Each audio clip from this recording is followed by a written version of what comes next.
A good bite. You have not experienced anything unless you have bitten someone or had someone bite you.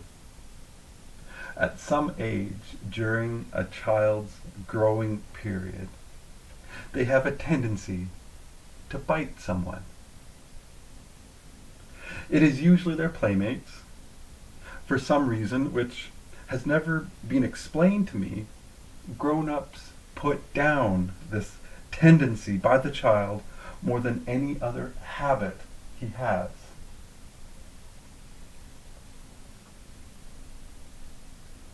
And punishment is usually by biting in return, or spanking, or maybe a soap mouth wash. My reasoning is that this habit, or tendency, is because, though we will not admit it, we still retain a lot of our animal instincts.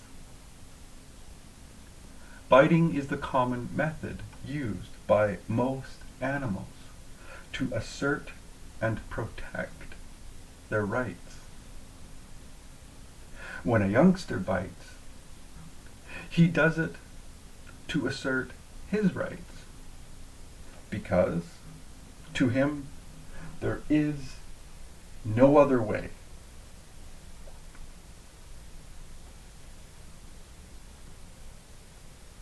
There is no other wound that has a more lasting effect on the brain. Be it the bite of a dog, or, the Lord forbid, the bite of another human being.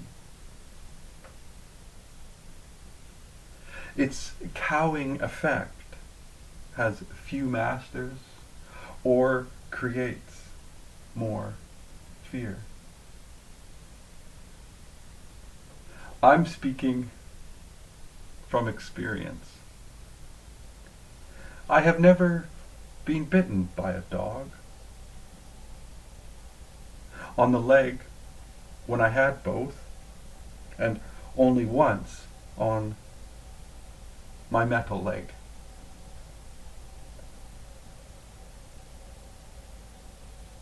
The dog got the worst of that. He knew he was beaten, hands down. He never gave me a chance to get nearer than 200 yards afterwards. I don't blame him. The effect on his teeth when he felt that hard, grating steel instead of soft, juicy meat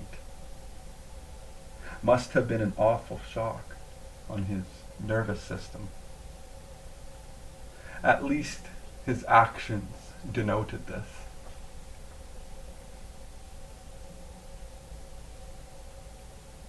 I had a snake bite me once. I was pretty small then. It happened the snake was not poisonous. I did not know it at the time. I killed the snake. I did more than that. I clubbed it until it was nothing but a mass. I was careless and learned a lesson. No more snake bites for me, thanks. My kid brothers were little devils with their teeth. I felt their teeth a few times. They worked it on me to their own good advantage, but apparently never on each other. Until one day, something happened. They both knew what effect their biting had on me.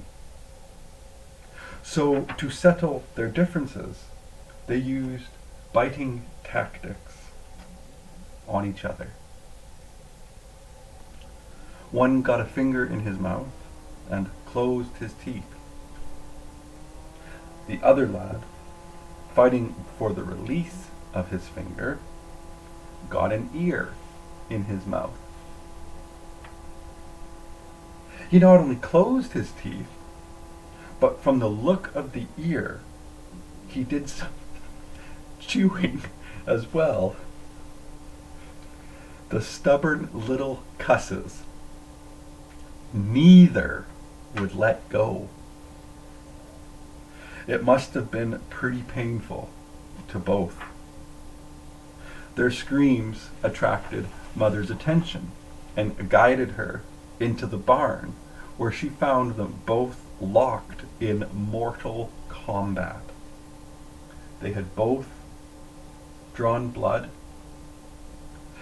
They came out of the barn crying at the top of their lungs and pulling at the seat of their pants and stepping higher than anyone had ever seen them doing before or since. It was the end of their biting career, much to my relief. I have had my share of fights with the more or less mature males. Not that I ever started any fights myself. No, I just couldn't. I only remember of two when my adversary used his teeth. In both cases, the bite was not on a vulnerable spot. Then I remember on one occasion, it was painful to sit down for a couple of days. A poor place to pick to bite, wouldn't you say?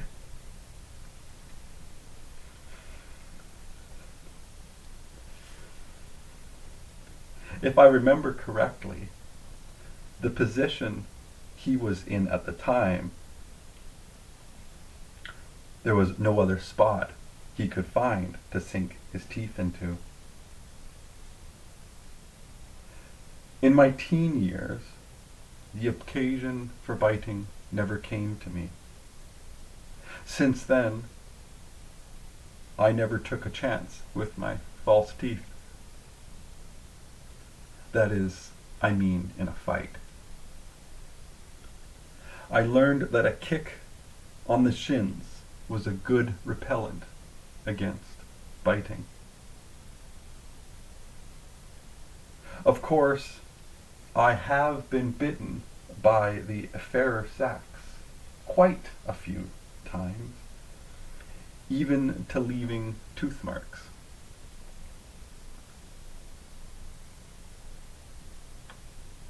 Of course, my false teeth are strong enough for a return bite if necessary. I was always careful never to leave marks when I had my own teeth, I think.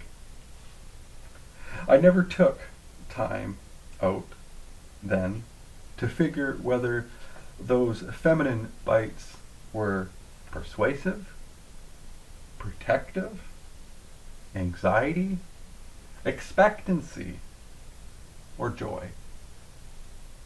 I don't recall madness, but it may have been that too. I started to write about an incident that happened in the past, which was the subject of some good laughs and good-natured kidding from our families and friends over these many years. It marked both of us. Me, that I could not be trusted to bite, and her as the girl with the teeth scar on her belly. We both emphatically deny the charges. My false teeth do not allow me to bite, and she bears no scar. That is another story.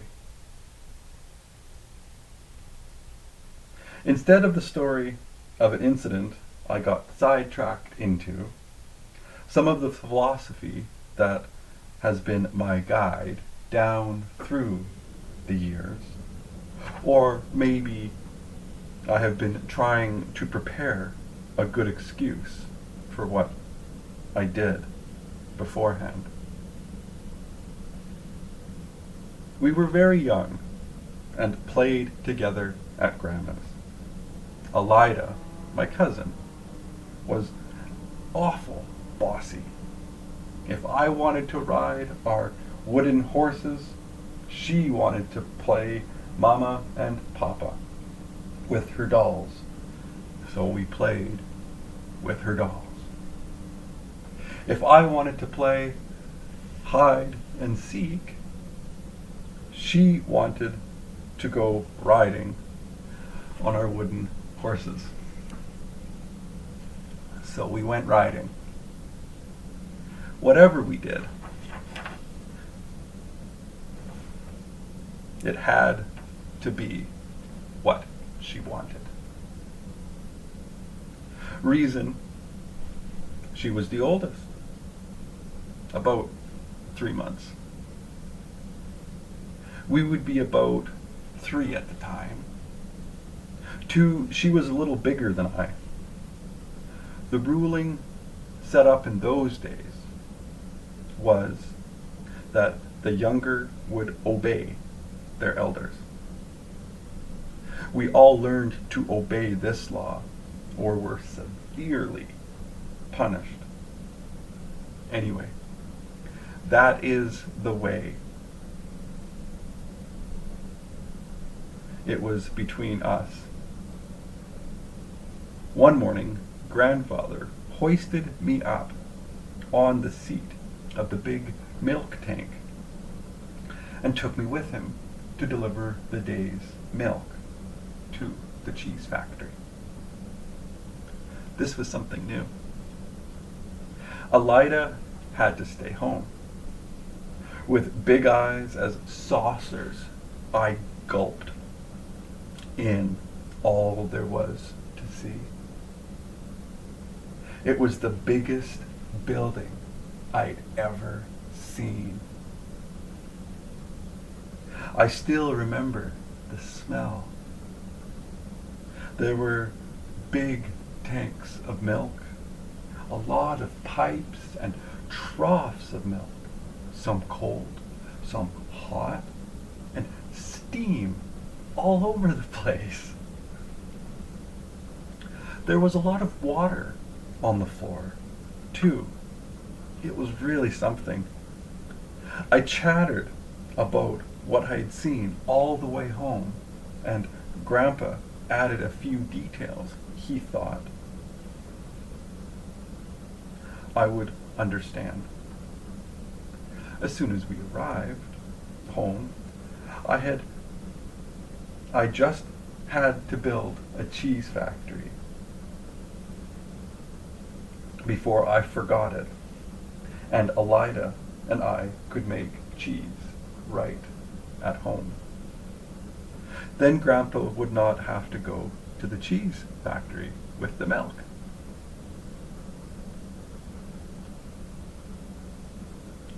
A big load of lumber had been piled in the yard.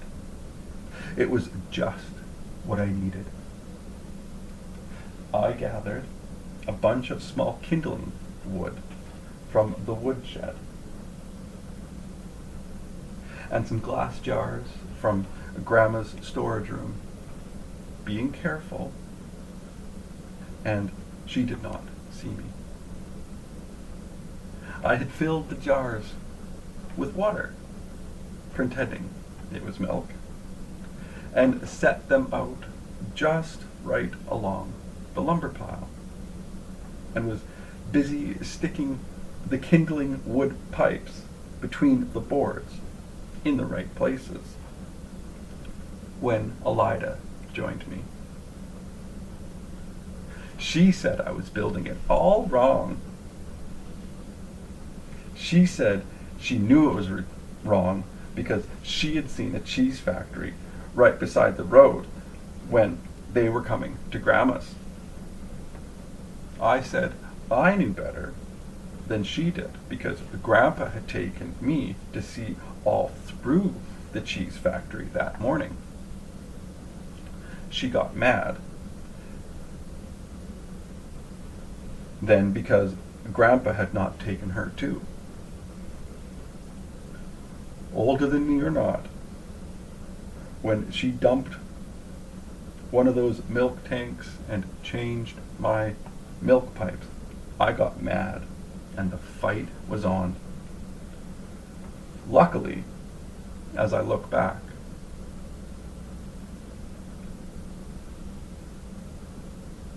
for us both, the lumber pile was far away so that Grandma could not hear what was going on. Our bottoms would have been tanned to a bright red. Grandma didn't go for fighting at all. I remember the day was awfully hot, so hot in fact, that we were allowed to take off all our clothes except the clothing the staid society demanded you wear to cover yourself respectably. I had on my little pair of knee-length bib overalls. Elida had on a white loose dress, boot top length, and reaching up to her chin with straps across the back. Also a baggy pair of white drawers. We were both barefooted. The fight got going when I grabbed her pigtails to pull her away from my cheese factory. We got to scuffling and fell. She landed on top. This was my first fight, but the way she fought, I don't think it was her first fight.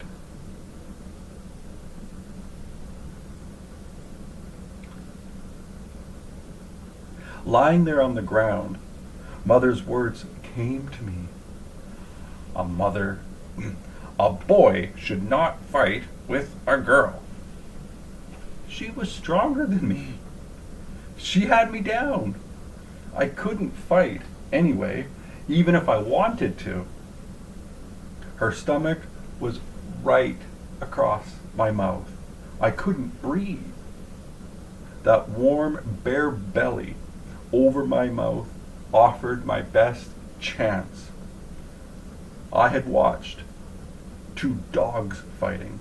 One bit the other, and the other dog quit fighting. Elida was pulling my hair and kicking me. I opened my mouth and closed my teeth hard on her belly.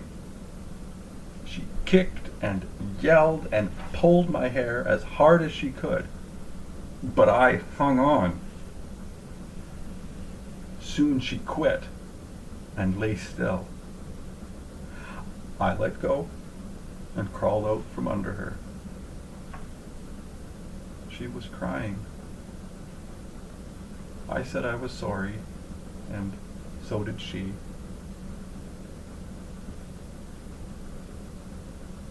We left the cheese factory and played with her dolls. I had bit so hard, she wet her drawers. We were afraid to go back in the house until they dried, for fear Elida would get a spanking for wetting her pants. We were in our teens, too old for punishment before either of us jokingly told our parents. It was a big joke by then.